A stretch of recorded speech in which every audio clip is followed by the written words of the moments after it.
Hello, how are you doing? Happy New Year. We've turned 21, and while we would have hoped that there would have been less restrictions after turning 21, here we are still in the midst of a pandemic with all of our lives affected in one way or the other. I'm sure that we are all glad to say goodbye to 2020, but as we probably realized when the ball dropped at 12 midnight on January 1st, nothing really changed except the clock and the calendar. You woke up the next morning, looked in the mirror, and maybe to your dismay and the dismay of your spouse, it was the same you. Your circumstances are probably still the same. You have the same concerns and worries and burdens looming over you as you did in 2020. You might be thinking, well, I don't want a repeat of 2020. I don't want 2021 to be the same as 2020. But actually, my New Year's message for us today is that a repeat is just what we might need in 2021. Let me explain.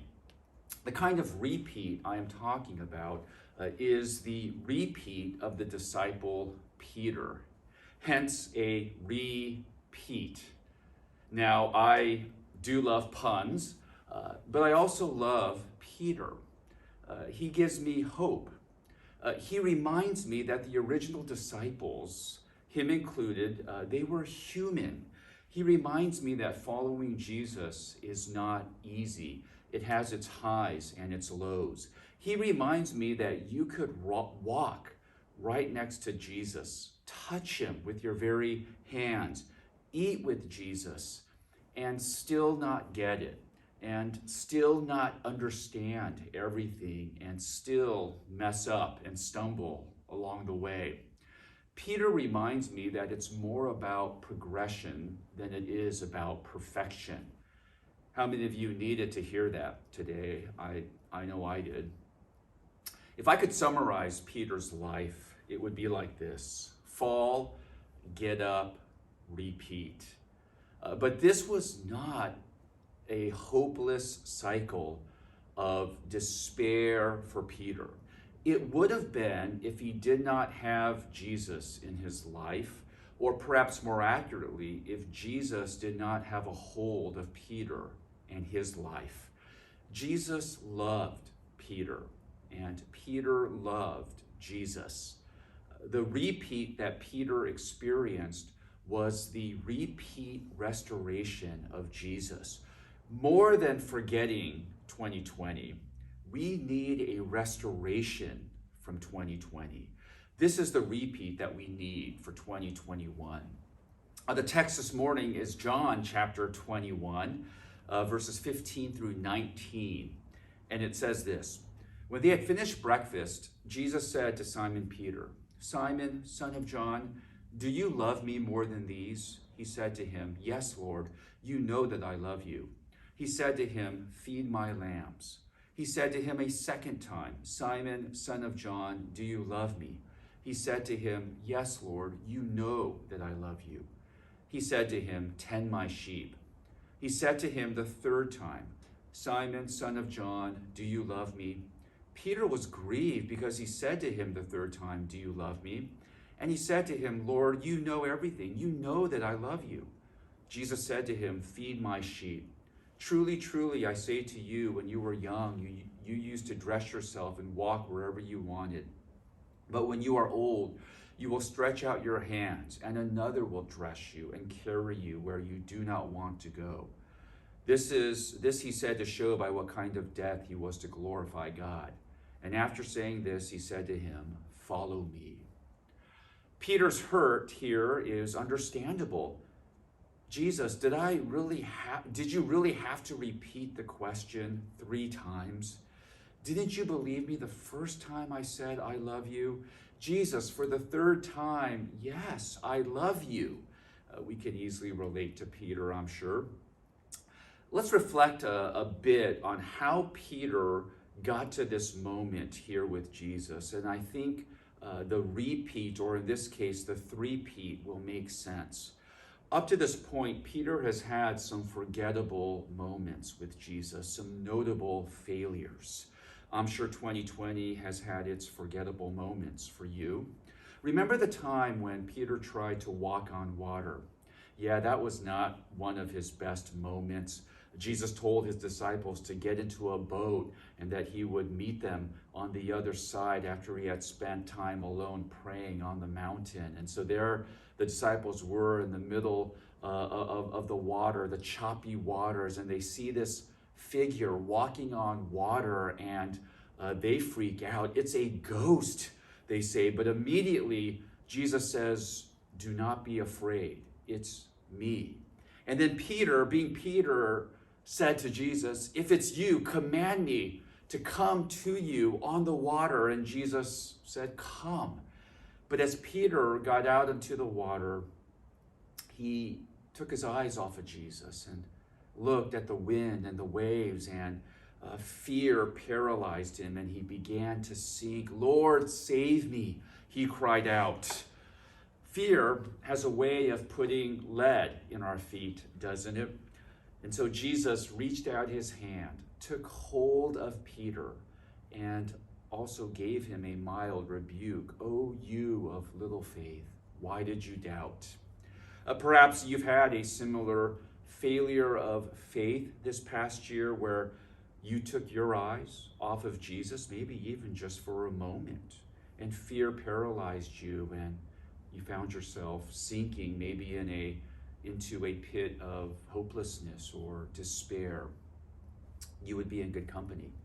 Well, speaking of rebuke, there was this one also, and a stronger one at that. After Jesus shared with his disciples that he would suffer and be killed, Peter, because of course he's got it more together than Jesus does, he took Jesus aside and rebuked him. No, Lord, that will never happen to you. Trust me, Jesus, I've got this.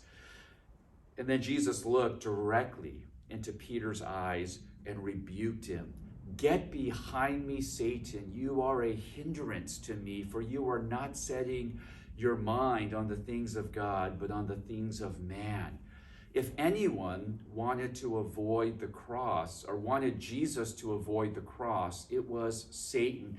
And Peter was talking like Satan by rebuking him. Perhaps you've had moments in 2020 when your mind was set more on the things of man than it was on the things of God, or maybe when you were influenced more by the fear of God or the fear of man rather than the fear of God. Sometimes we get in the way of Jesus, as Peter did. Now that was a pretty strong rebuke, wasn't it, from Jesus? Get behind me, Satan. I wonder what Peter was feeling. I know what I would have been feeling. I would have been feeling like a royal failure. Oh, I did it again. And for Peter, the failures kept coming on repeat. While Jesus was washing the disciples' feet, Peter protested and tried to stop Jesus. No, you shall never wash my feet. Peter liked to tell Jesus what to do, it seems, and so Jesus had to rebuke and correct him again. When Jesus was praying in the Garden of Gethsemane, he said to Peter, James, and John, he said, go over there, keep watch. I'm going to go over here and I'm going to pray. This was just an agonizing, vulnerable time for Jesus, right before he would be arrested and crucified. Hey guys, stay awake for me. But when he came back to check on them, they had dozed off. They had fallen asleep, and this happened 3 times. And it was Peter, the leader of the disciples, who Jesus rebuked. And then, of course, there was Peter's most notable failure, the epic one, the big one. Right before Jesus was arrested, Jesus predicted to the disciples that they would all fall away and be scattered. Strike the shepherd, and the sheep will scatter. And then Peter boldly declared, they all might fall away. And he was talking about the other disciples. But I will never fall away, Peter boldly declared. But Jesus knew Peter better than Peter knew himself. And Jesus said to him, Peter, this very night you will deny me 3 times. But Peter emphatically declared, no, even if I must die, I will never deny you. You can put that right at the top of the top 10 list of famous words, famous last words, because as we know, Peter went on that very night to do exactly what Jesus said he would do. He denied even knowing Jesus 3 times. And after that 3rd time, Peter wept. He wept bitterly. He knew what he had just done. He knew the depths of his depravity and failure.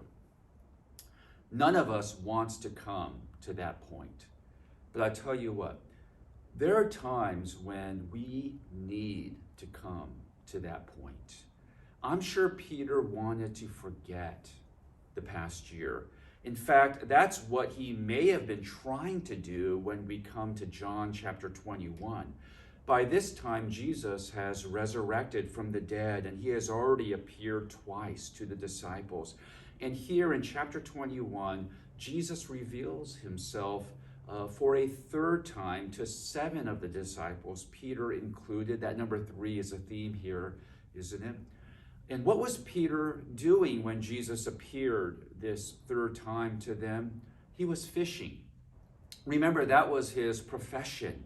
And by the way, fishing at that time was not the rod and the reel kind of fishing, but it was the casting out of nets kind of fishing. But think about it for a moment. Jesus has resurrected from the dead. Peter witnessed. He ran to the empty tomb. Jesus has already appeared twice to them already. And here's Peter out fishing. He goes back to his job almost as if nothing has happened.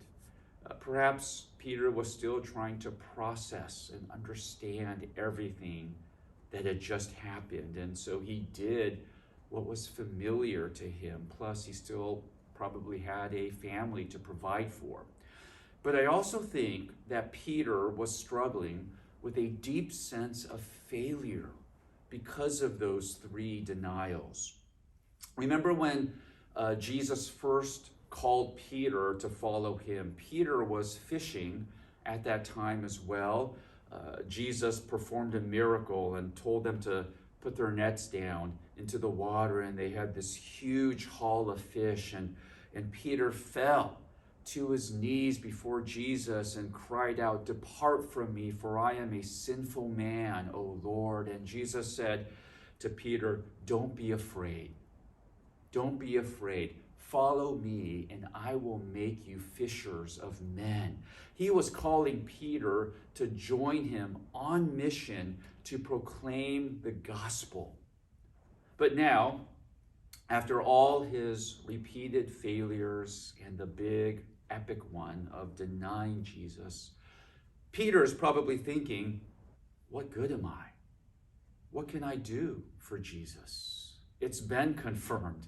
I am a sinful man, and I need to depart from Jesus. How can I be a fisher of men? I am no longer fit for the mission. I'll just go back to being a fisher of fish.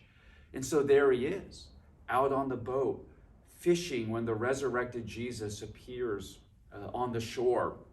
And Peter is even failing at fishing for fish because he hasn't caught anything. I mean, could things get any worse for Peter? And like that first time, Jesus instructs them to cast down their nets again. And again, a huge haul of fish.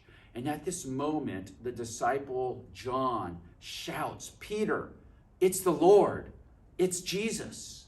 And Peter, typical of his impulsive nature, immediately jumps into the water and swims to shore.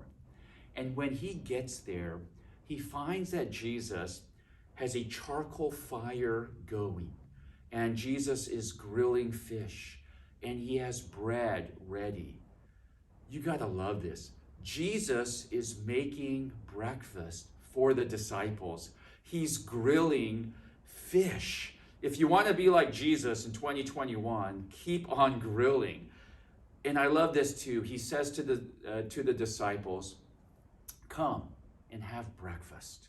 Come, let's sit together and eat." There is restorative power, isn't there, in sharing food together with one another. Just restorative power, not just the physical food itself, but the fellowship that is shared around the food, the bond that is symbolized by the food. When they had finished breakfast, that's when, as we had read in the passage earlier, Jesus turned to Peter and asked that question. "Peter, do you love me? Do you love me more than these?" What was Jesus asking? More than these? More than these fish? "Peter, do you love me more than this fish that I just grilled for you? I mean, I did a great job grilling this fish and you devoured it.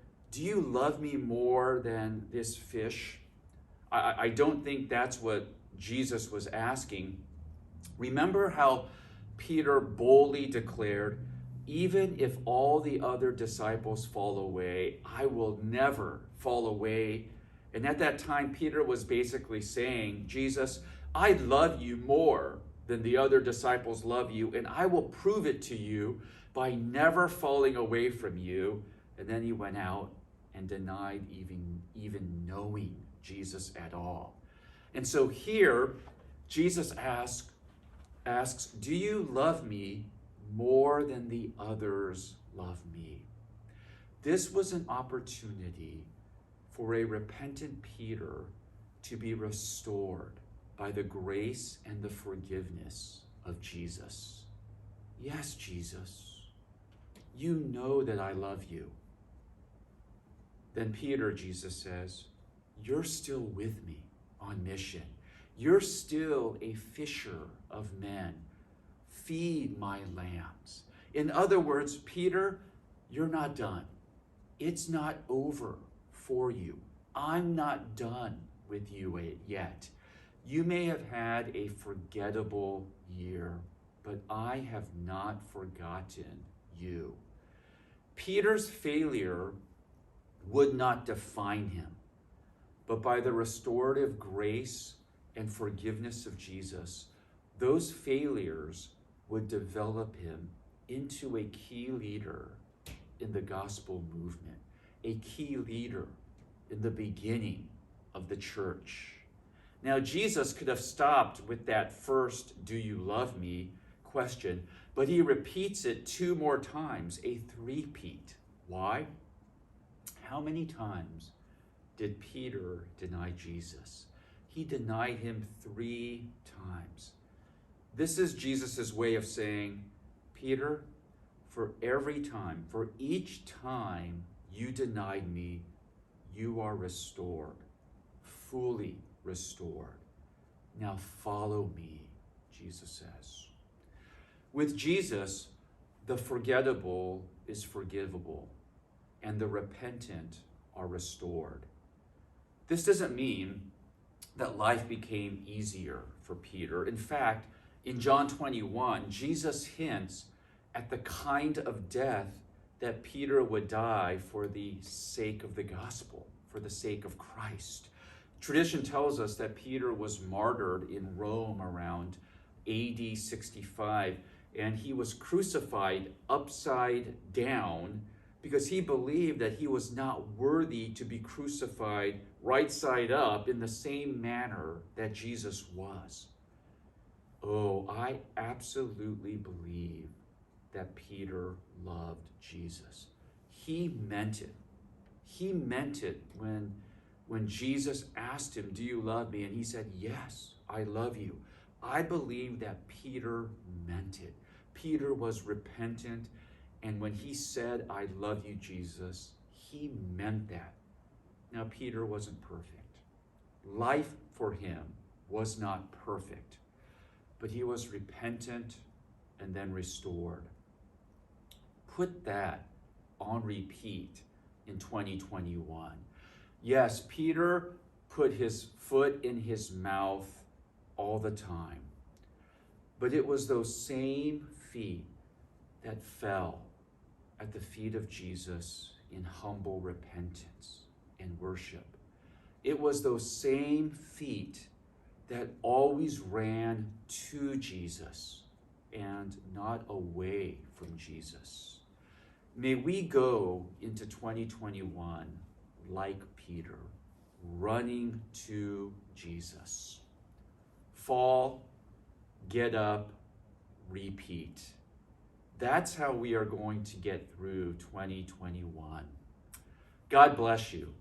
God bless you. I hope that you will be encouraged and hopeful and filled with the love and the grace of Christ as we begin this new year and as we continue on in this new year 2021. I hope that you will join us again for worship service next Sunday, either on site or online. Have a wonderful and blessed day. Take care.